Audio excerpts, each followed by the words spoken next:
my name is Zaneta. Thanks for tuning in today. Now it is late April and things are starting to grow. There's a lot of green things out there to be eaten. There's a lot of some flavors are coming through as well. So yeah, it's an exciting time of the year and things are just starting to get going. Join me for the next few minutes and I'll show you the things I'm using this season. So you might recognize this plant. It's a dandelion. It's such a wonderful plant for bees. It's real early forage, and I'm totally planning on planting a good bunch of square meters of dandelion this year. But anyway, this particular specimen is sitting in the middle of a herb bed, so I'm totally not feeling too bad about putting it out. I'd like to show you the root even though it might be better harvested in the autumn for the root's sake. So we'll see if we can get this one out. But the whole plant is edible. The root is used to make a coffee substitute, no caffeine. The flowers can be made into like a substitute for a honey. They used to cut honey with dandelion flowers in the past to make it cheaper.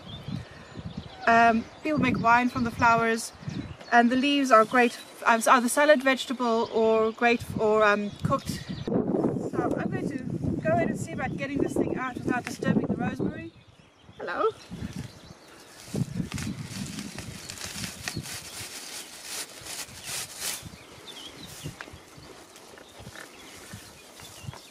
So when it grows really, really well.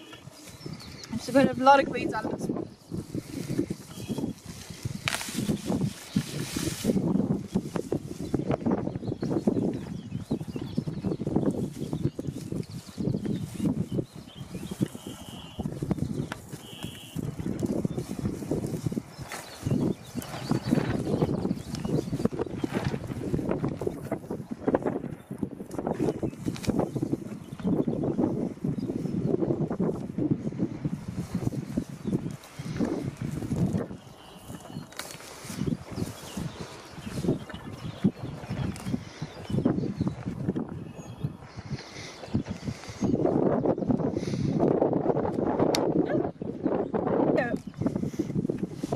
There's quite a lot of root going on,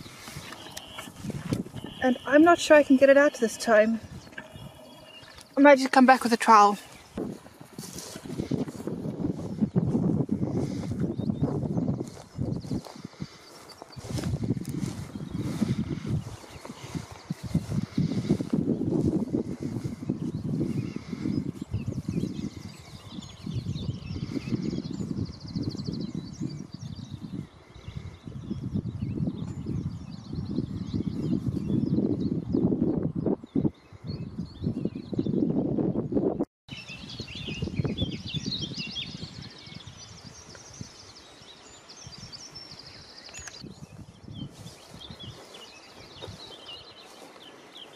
So this is a hawthorn.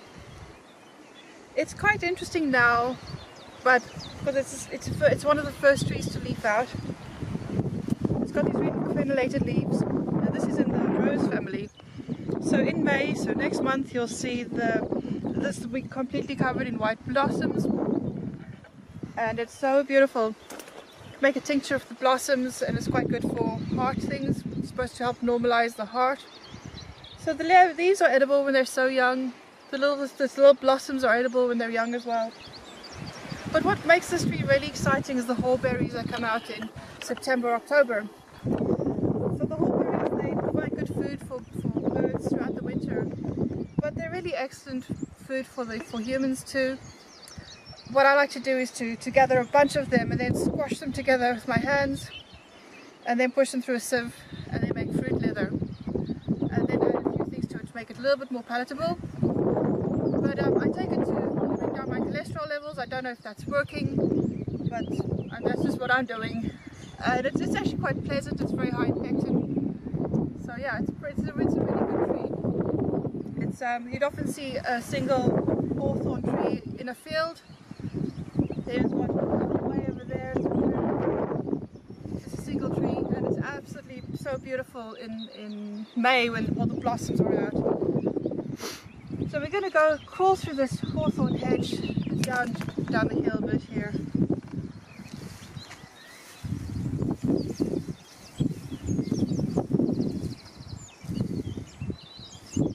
Come on.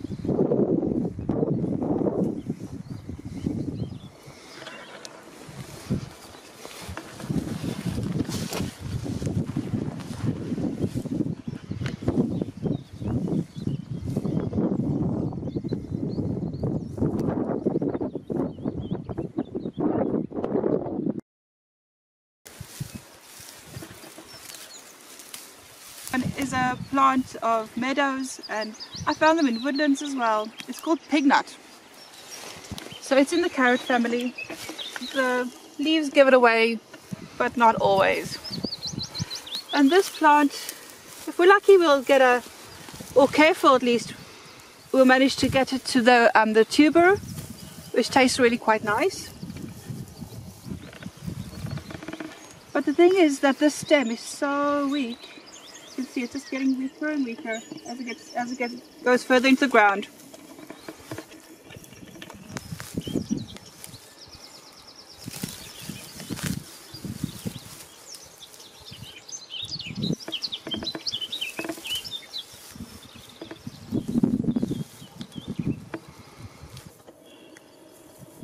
So I did have a stick for this purpose, and then I went and broke it on the dandelion. So we're tracing this stem. Oh, hello. So this is what we're after. It's called a pignut. And it's quite tasty. So when it's still fresh like this, it's quite like raw hazelnut. And if you toast it or fry it up a bit, it becomes more like sweet chestnut. I'm quite surprised I found it so quick. It's maybe not necessarily something that you can make a meal out of, because it can get really fiddly and it'll take a long time to collect a lot. So this is being a plant you pull up from the roots.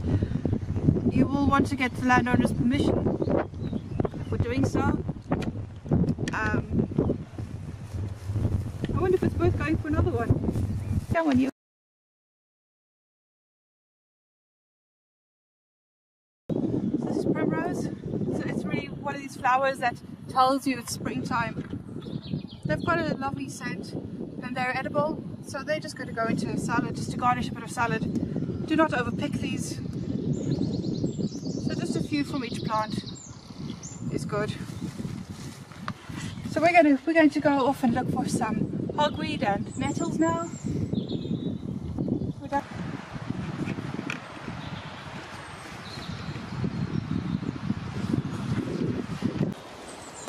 Here we've got some hogweed. It's quite soft. The leaves are quite soft. They're quite downy. See the tiny little hairs. And the stems are edible. But oh, what is really excellent are these tiny little shoots. So I like to catch them from quite low and going to harvest a bunch of them. So they're quite perfumey. There's a lovely scent to them. But the thing is with this plant, it's related to giant hogweed. So don't get the juice on you. It can, but it's perfectly safe to eat once cooked. So I'm just going to collect a few more of these. So while we're here, here's some goosegrass. I wasn't actually going to talk about goosegrass at all, but it's a really nice one to collect in early spring. People call it stickyback. See, it's like Velcro, it sticks. So that's a very nice one to make a cold water infusion with and drink it in the mornings. When I'm organized, that's what I like to do. I'm not always that organized. So collect some from a clean spot, and then I'm just going to soak it in water overnight. So when I find some more hogweed, I'll be collecting some more of that. I'll show you how to cook it later.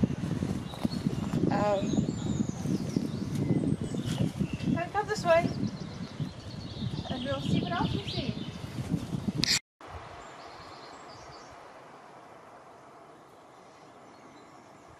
These are stinging nettles.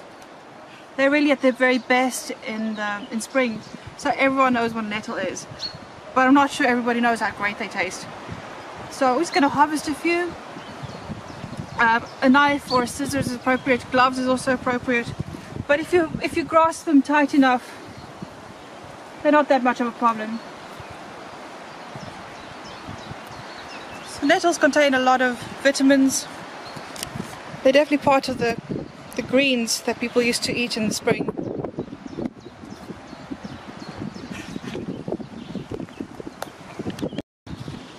So if you're going to be hanging around with nettles, you're probably going to get stung. And the age-old remedy for nettle stings is dock. They regularly grow close together. But the thing is, it's not, you don't want to be mushing this up, chewing it up and putting it on. That doesn't really work. So in spring, you see this young shoots. There's a gel in it. It's like aloe vera kind of a gel. It's like a local aloe vera gel.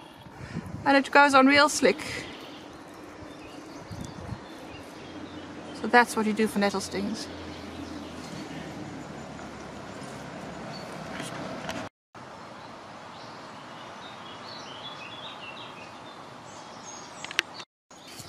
So this cutie pie over here is called wood sorrel. It looks a little bit clover-esque with the three-lobed leaves. It's quite hairy, very gently hairy, downy. And it's got these really cute flowers. So it's not related to, it's not at all related to clover, and it's more, this is directly related to, you know, oca, those tubers that you can get. So the leaves you can eat, and the flowers as well. They're quite sour thanks to the oxalic acid in it, and slightly green apple taste.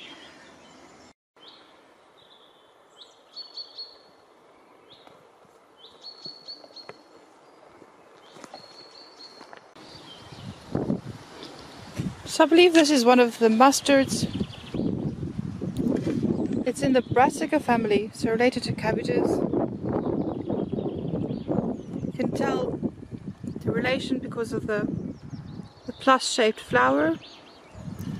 So as you can see, this is starting to sprout, and it's making these broccoli type things. So there's absolutely no reason why we can't harvest them like purple sprouting broccoli.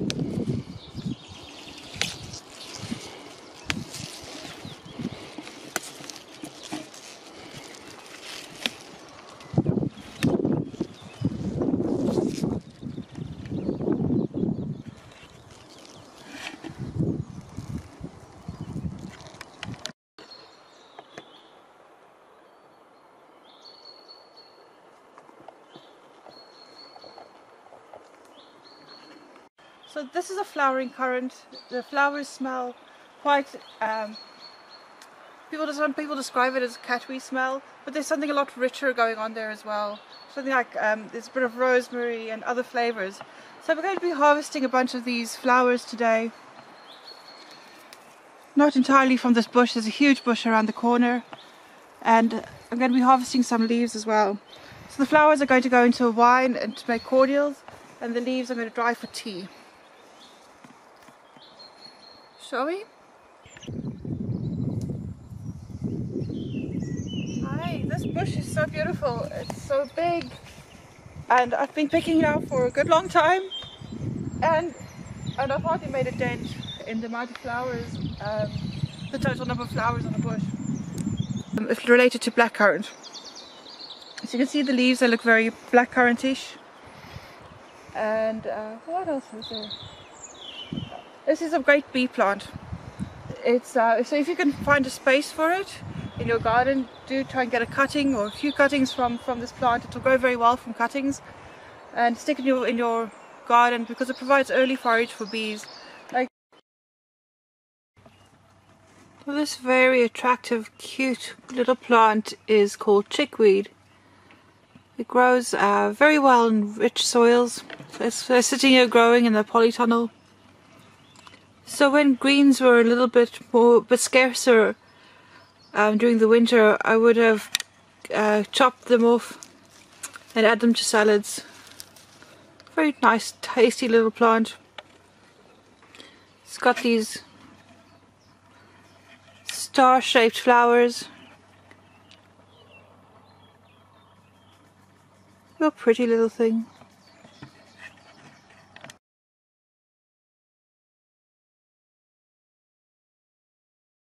So this one is sorrel, common sorrel. It's related to dock, and it contains quite a lot of oxalic acid. So for me it's not a choice edible. However, it does add a slight sourness to dishes, so if you wanted to replace lemons in a salad or something like that, it is worth trying. A friend of mine has used it as a sour component for a cake icing. So yeah, different strokes for different folks, I suppose.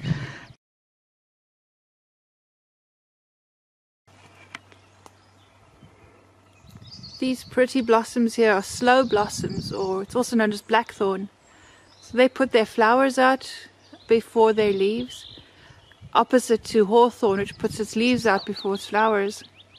So this is the tree that makes slow berries in autumn, and it's just so pretty, so spring-like.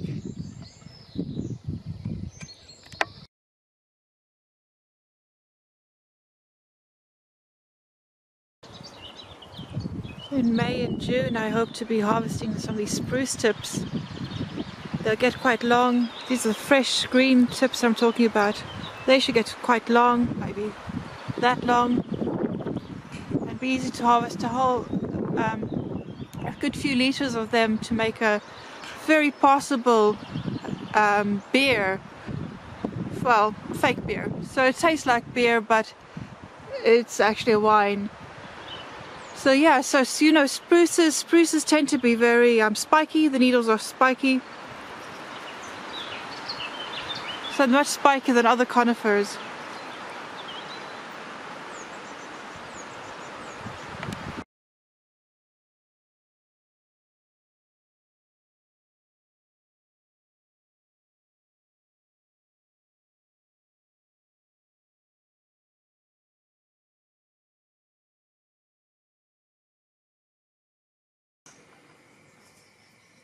So welcome to the kitchen.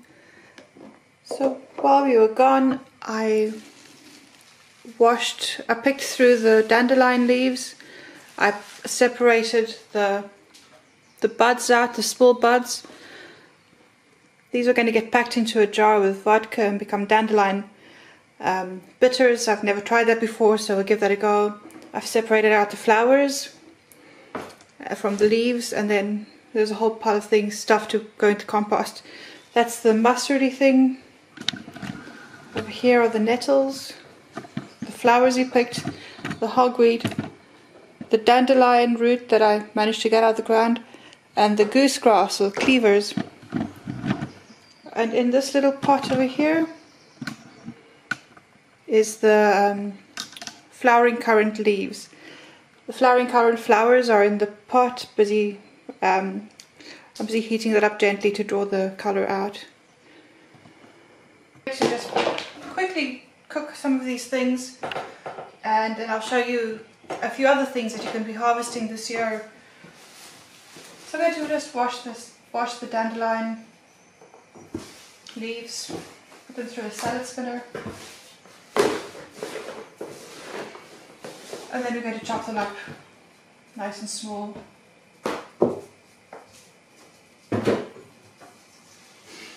So I'm going to be harvesting a few more dandelion flowers probably to fill the pot.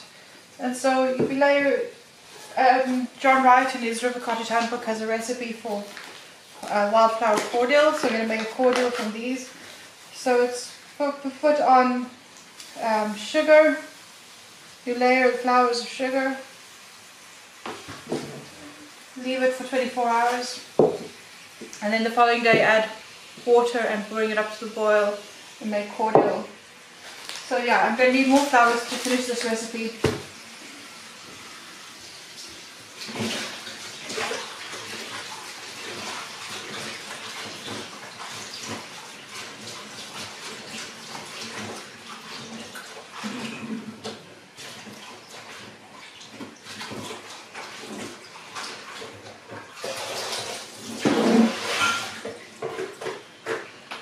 dandelion greens with a bit of a wash.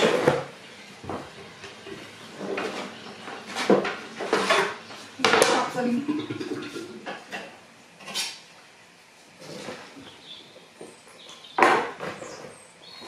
I know they're quite bitter, especially when they're not cooked. So if you wanted to eat it raw in a salad, it might be worthwhile to put a plant pot on top of it to blanch it, to get rid of that bitterness. But the boiling it seems to take away a lot of that bitterness.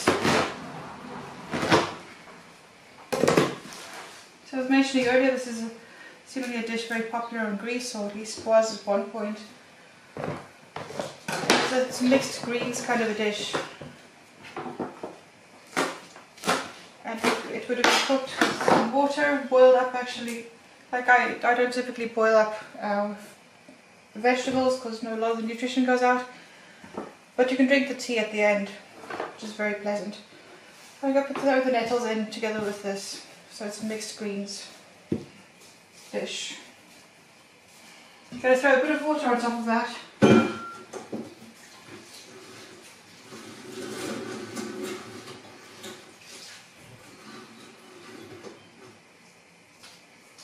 And then just let this simmer up for about 15 minutes.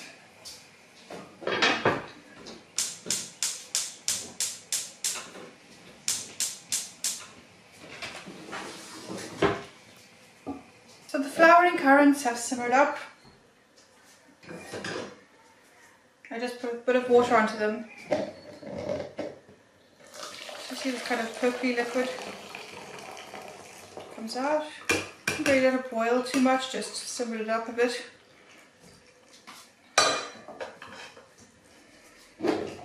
Press the liquid out of that.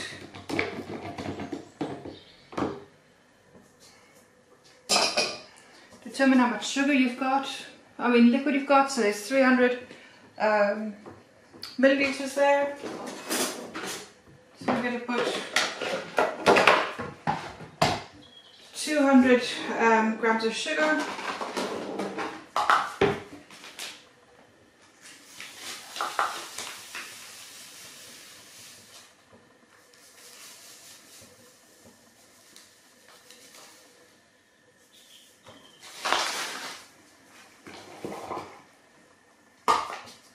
Teaspoon of citric acid to that, and isn't that beautiful? Then you can bottle it up and make cordial, which is very nice with gin, like a syrup with gin. So do that later. Now the goosegrass, ideally I'd have collected a little bit more than this, but to make a cold water infusion you just plunk your vegetable matter into a jug with some cold water and leave it overnight, and in the following morning you'll have a pleasant tonic to drink. That's maybe your first drink in the morning. So that will just sit out overnight, steeping. Alright, so we're going to cook. We'll cook the mustard greens ever so gently. It's the same way you would cook purple sprouting broccoli. Probably going to be steaming them.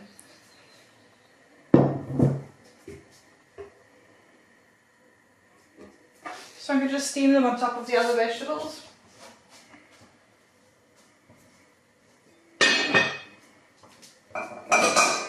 So the flowers, the spent flowers, can then be composted.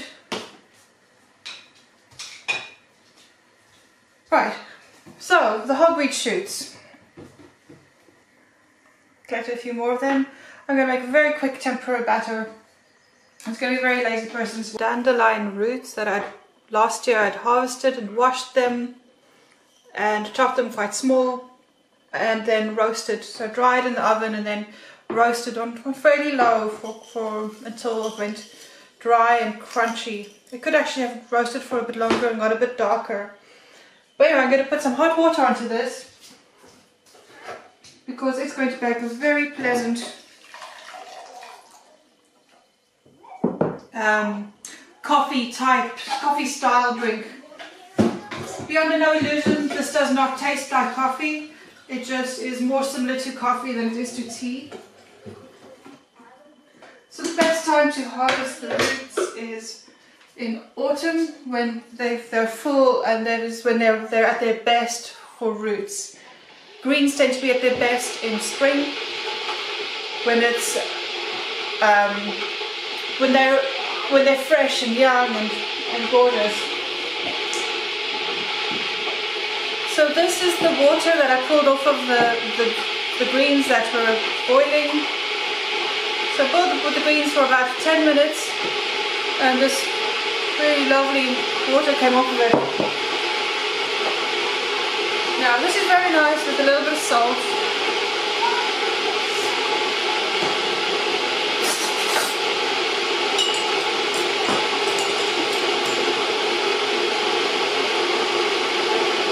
And then just drink it. It's a little bit bitter, it's quite sweet. It's really quite pleasant.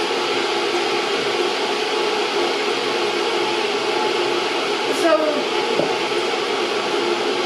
we've steamed the mustard tops, the sprouting mustard. It tastes very good. Very similar to purple sprouting broccoli, maybe just a little bit mushier. Maybe it would be very lovely with butter.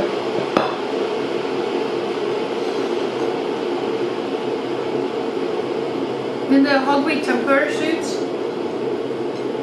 So I've made a very simple tempura batter and fried the shoots in the batter. Shallow fried them. They're very lovely, they're very perfumey, and yeah, a bit of a dipping sauce with this would be amazing. They take the batter really well because they're slightly hairy. It's such a lovely flavour. It's quite unlike anything else.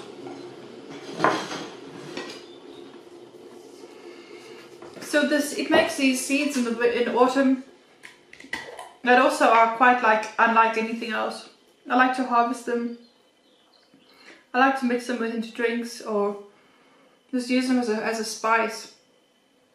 It's the smell, the perfume is similar to the plant, but it's different. It's warmer. It's more spicy. It's really quite a lovely plant. So its seeds are very flat. They're quite large.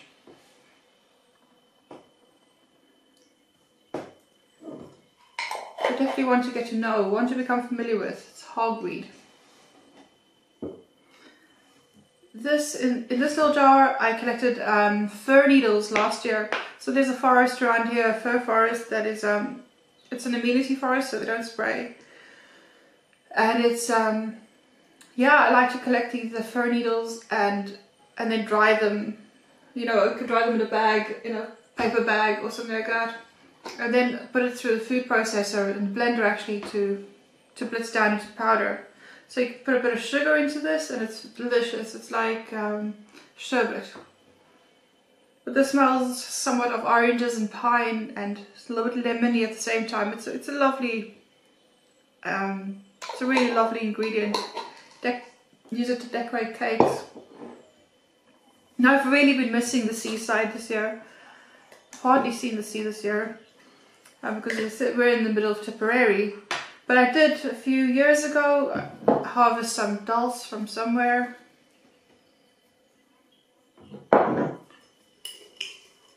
You just find it on the beach. It's a kind of this purpley seaweed.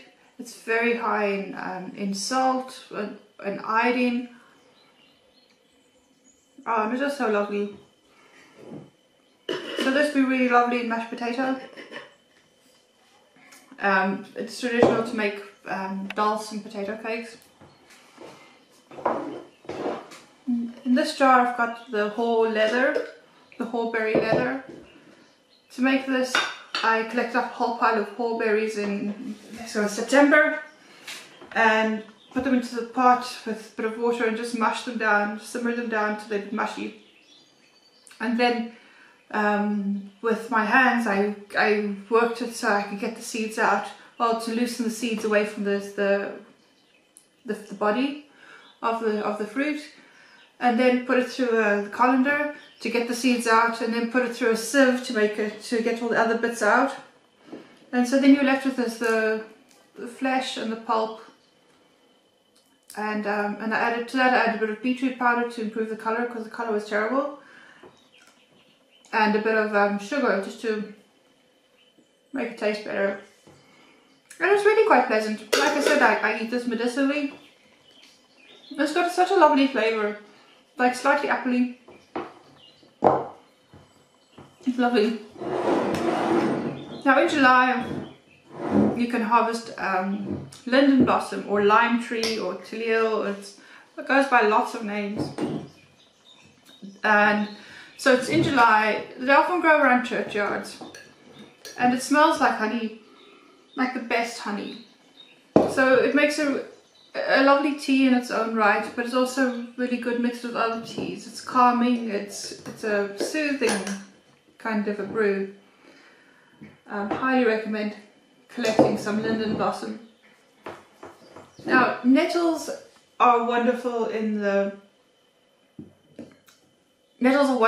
springtime, and you can keep harvesting them provided you cut them down, and then you harvest the new growth.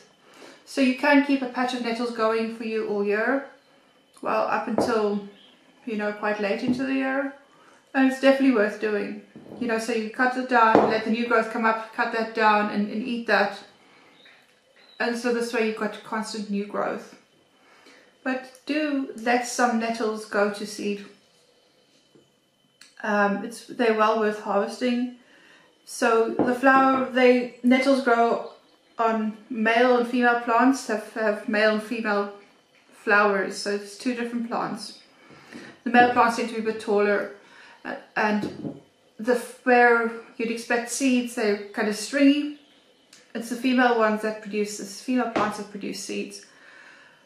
And then it's like about this far from the top of the plant is where the seeds are. And so I cut down about this much of the plant and stick it into a paper bag and just let it air dry in the paper bag. And then when it's properly dry, I mash them together like with gloves, or even what's even better is in a cotton bag. And then you can, with the cotton bag, and outside the cotton bag, you can mash up the leaves and get the seeds out off of the stems. So you take the stems out, and then put this through the colander to get actually through a sieve that will allow the seeds to fall through, but not the other things, not the leafy bits and the stemmy bits. And once you've got that through, you put it into a fine mesh sieve, you know, like a nylon sieve, and then this time the seeds stay in the sieve, but the little hairs that could be could be an irritant, they fall out, and you discard them. But yeah, so it's excellent for neurotransmitters, kind of boost your neurotransmitters. So don't be eating this close to bedtime, but come lunchtime when you need a bit of a pick-me-up, nettle seeds are really good for that, especially if you don't want to have another cup of coffee. So yeah, really excellent. Sprinkle a bit for some on your lunch or sandwich or whatever.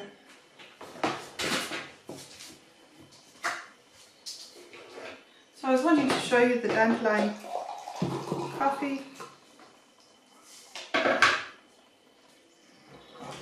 So if I toasted it a bit longer, this liquid would have been a bit darker and would have been a little bit more caramelly.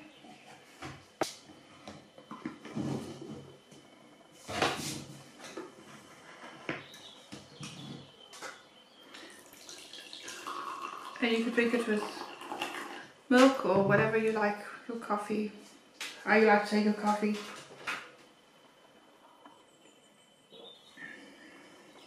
So that's a very pleasant drink, no caffeine, and also is a diuretic, so it will help with water retention and things like that. So I think that is, oh no, there's the water. I want to show you the water. So I've put some oil and vinegar onto it.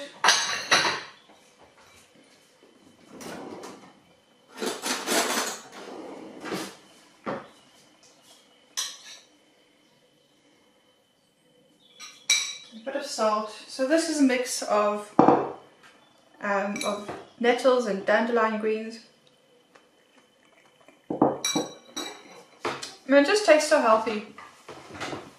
There's a slight bitterness to it, but it's definitely quite sweet as well. So it's really good. There's so much wonderful stuff to be eating this this season. And then to think that it's going to go on, there's going to be stuff you can harvest in May. It's the haw flowers and gorse. Gorse is out now as well. In June it'll be the elderflower. In July it'll be the linden flowers. And there's so much out there, and it just keeps giving. So thank you so much for joining me today. Have a lovely rest of the day. Goodbye.